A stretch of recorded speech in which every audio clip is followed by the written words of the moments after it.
Hi, my name is David Warner Matheson, and for the past several years I've been examining the overwhelming evidence which points to the conclusion that the world's ancient myths, scriptures, and sacred stories are all based on a common system of celestial metaphor.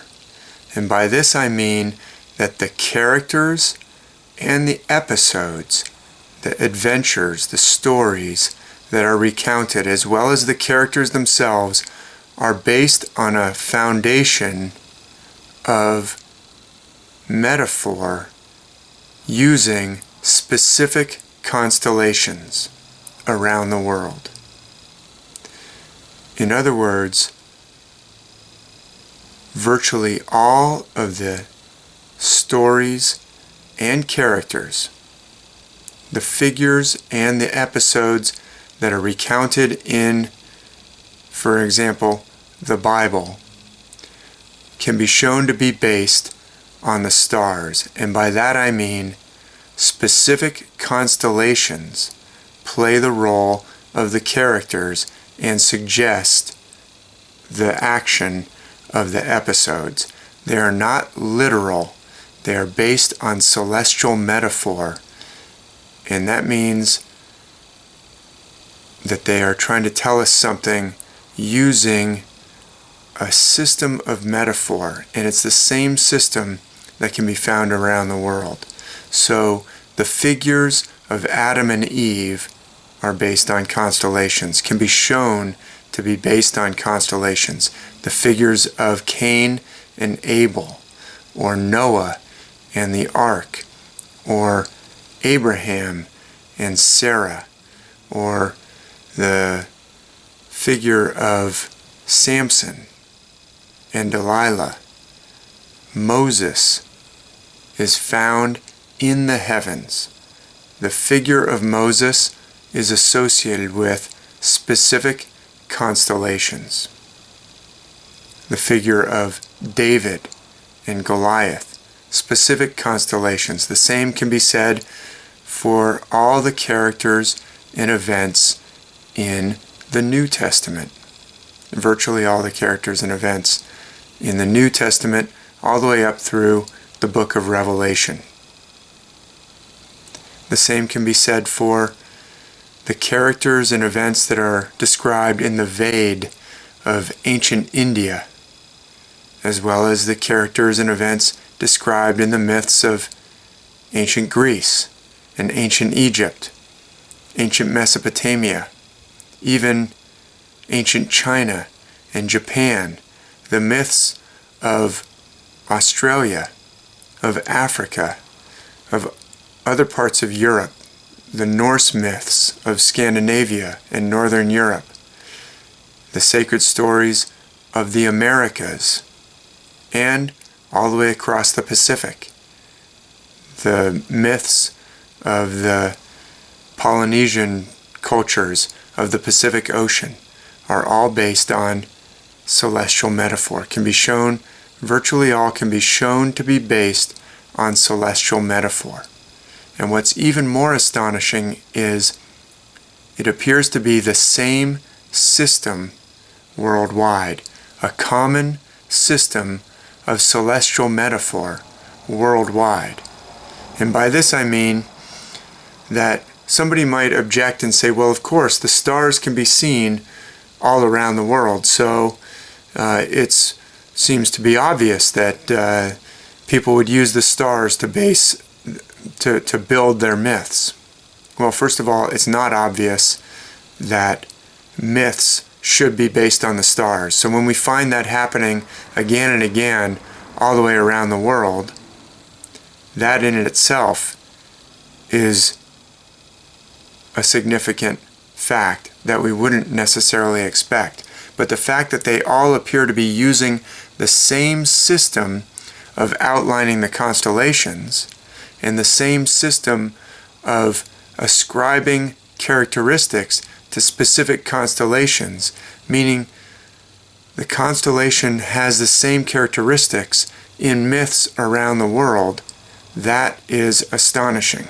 We could come up with many different possible hypotheses to explain how that happened, but the evidence is quite overwhelming that that is going on.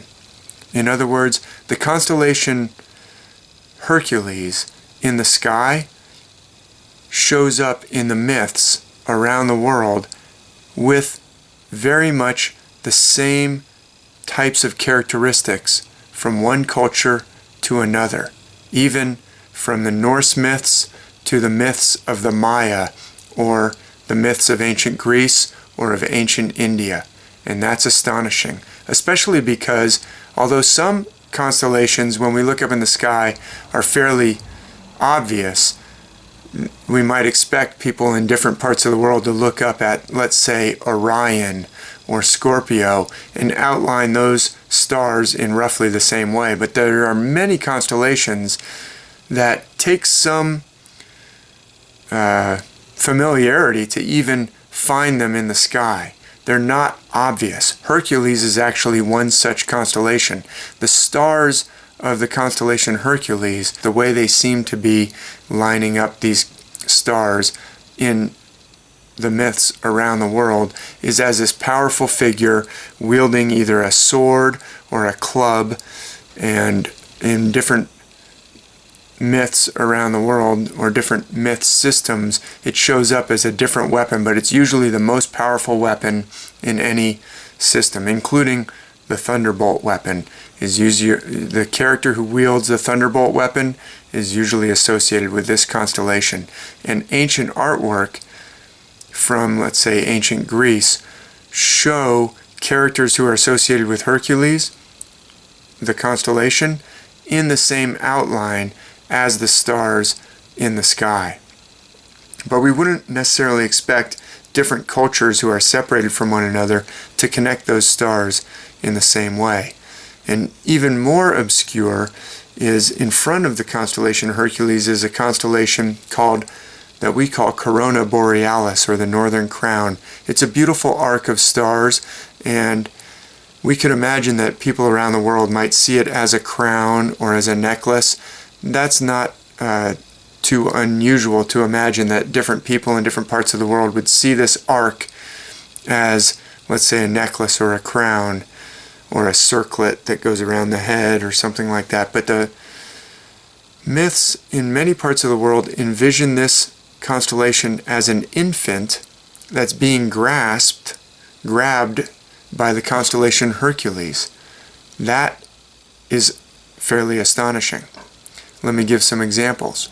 For instance, in the story of Solomon, the judgment of Solomon, when Solomon is presented with two mothers, there are two babies, one of which has died and one is still alive, and both the mothers say, "No, that's my child." Solomon says to one of his retainers, "Take the child and cut it in half. Take the live child, the living child, and cut it in half." And a swordsman picks up the child and is about to cut it in half, and then one of the mothers cries out, "Wait."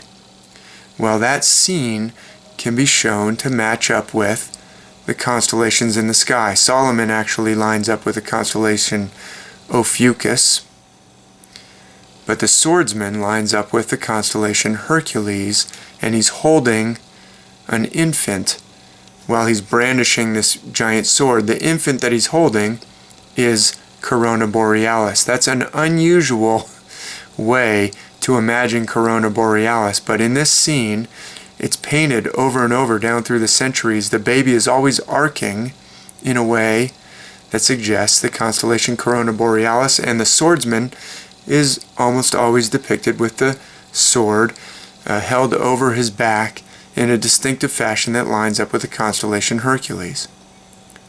And all the way on the other side of the world, there's a myth in the cultures of the Pacific about Maui, the god Maui. When he was born, his parents, in some versions of the story, throw him into the water, throw him into the sea foam, because they're frightened. In some versions of the story, Maui is born with 8 heads. That would line up with the constellation Scorpio, and they throw him into the sea foam that would line up with the Milky Way. Sometimes the Milky Way is envisioned as sea foam, not just in the myths of the Pacific, but also in ancient Greece, in the Iliad. But Maui is thrown into the water, but to keep him warm, the jellyfish and other sea creatures surround the infant so he doesn't freeze in the water. But some seagulls, seeing all these jellyfish, start circling around, and Maui's powerful grandfather, Tama-nui-te-ra, looks down and sees these seagulls circling around something. So he goes down to investigate, and he's, wow, it's an infant.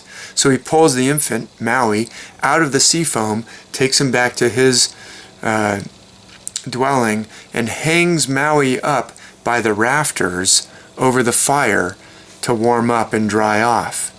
Well, once again, Tama-nui-te-ra, the powerful grandfather of Maui, lines up with the constellation Hercules, snatching up an infant, just like in the story of Solomon, where the powerful swordsman snatched up the infant, the live infant, at the order of the king.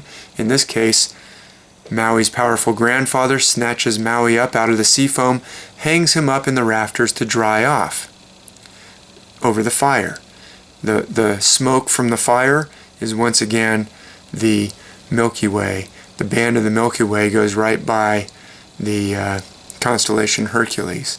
So once again, in this case, Hercules is a powerful figure who snatches up an infant.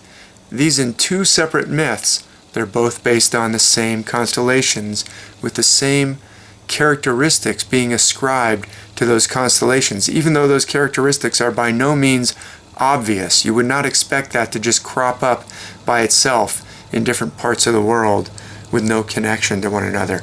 And still again, in the myth of Achilles in ancient Greece. Remember, Achilles as an infant was dangled over a special fire in order to become invulnerable to weapons, invulnerable to being harmed by mortal weapons. He's held over a fire in some versions of the story. In some versions of the story, he's dipped into the river Styx. In both cases, we have again the infant being held and over a fire. In some versions, it's the Milky Way again, where the Milky Way could also be seen as a river in the sky. So there's different versions of this story of Achilles. We don't see any fighting among the ancient Greeks over whether it was fire that Achilles was held over or water that Achilles was held over, because the stories are not meant to be taken literally. They're meant to teach us something esoteric. The same figure of someone holding up an infant is also seen in the book of Revelation.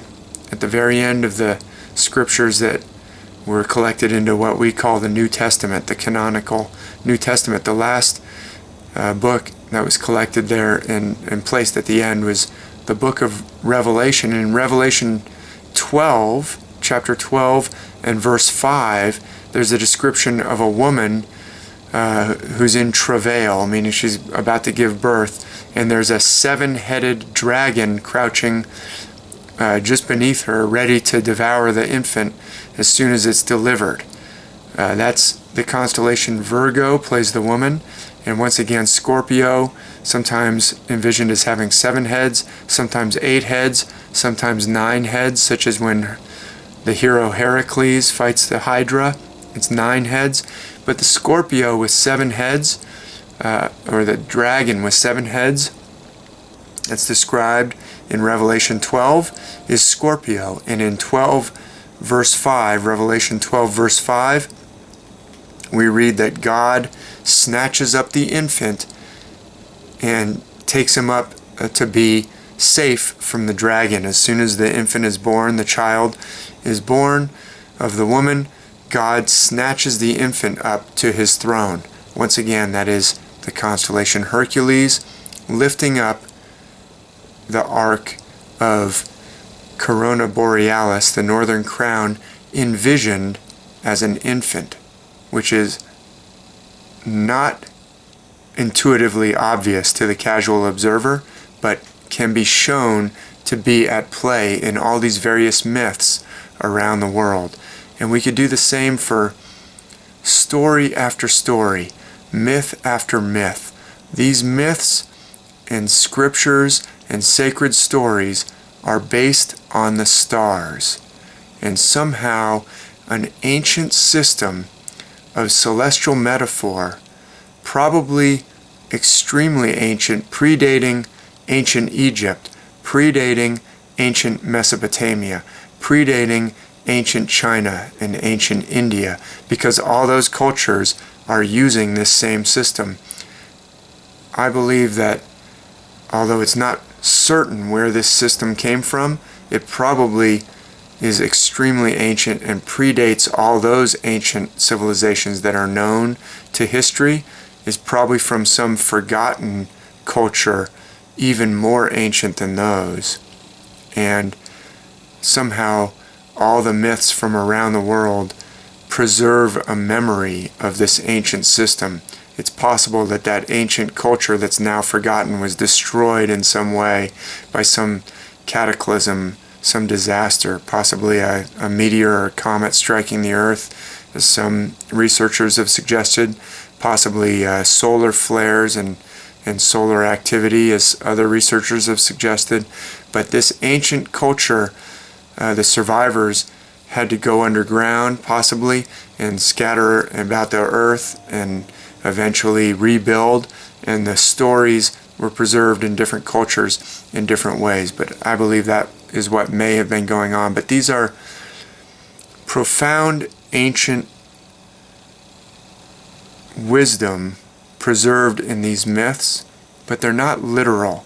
They're using this system to teach us something very important, something very essential for our lives, but they're doing it using these incredible celestial metaphors, and they're teaching us something that we need to know, but that we will be much more likely to be able to hear if we listen to them in the language that they're actually speaking. And that language is a celestial language. It's an esoteric language. It's a language of celestial metaphor based on the stars, and it's the same system, and I believe very much the same message around the world in all these different myths, which are actually related to one another. They're not literal, but that doesn't mean that they're not true. They're not conveying to us very powerful truths. They're a precious inheritance for humanity, and as we begin to understand the language that they're using, this celestial language, we can begin to understand what they have to say to us.